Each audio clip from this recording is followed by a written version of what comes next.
अस्सलाम वालेकुम दोस्तों। तो आज के वीडियो में हम बात करेंगे कि अगर आप जो है किसी भी बंदे को अपनी वीडियो डिस्क्रिप्शन में जो है उसको जो है लिंक, उसका यूट्यूब चैनल का लिंक देते हैं, उसके क्रेडिट देते हैं, तो क्या यूट्यूब वाले ये अलाउड करते हैं कि नहीं करते हैं?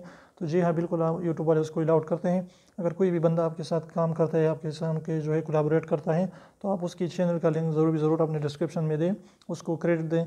या किसी भी वीडियो में आपकी हेल्प की है उस बंदे ने, तो आप उसको क्रेडिट ज़रूर दें, तो यूट्यूब वाले से कुछ भी नहीं कहते। तो अगर आप क्रेडिट देना चाहते हैं तो एक सिंपल सा तरीका है, @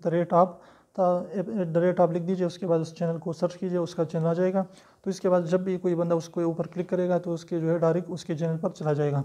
और सेकंड तरीका ये है कि उसका लिंक जो है कॉपी करें और डिस्क्रिप्शन में दें। तो बिल्कुल आप दे सकते हैं, कोई भी इससे प्रॉब्लम नहीं आती। लेकिन कम्युनिटी टैब में आप एहतियात करें, अगर वहाँ पर जो है आपने किसी बंदे का लिंक दे दिया और उसने आप पर जो है उस आप स्ट्राइक भी आपको दे सकता है। तो इसलिए डिस्क्रिप्शन में कुछ भी नहीं होता।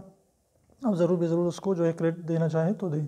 अगर छोटी सी वीडियो आपको पसंद आई तो प्लीज़ वीडियो को लाइक करें, चैनल को सब्सक्राइब करना ना भूलें और रेड वाले सब्सक्राइब को ज़रूर दबाएं, बिल्कुल फ्री हैं, कोई भी इसके पैसे नहीं लगते।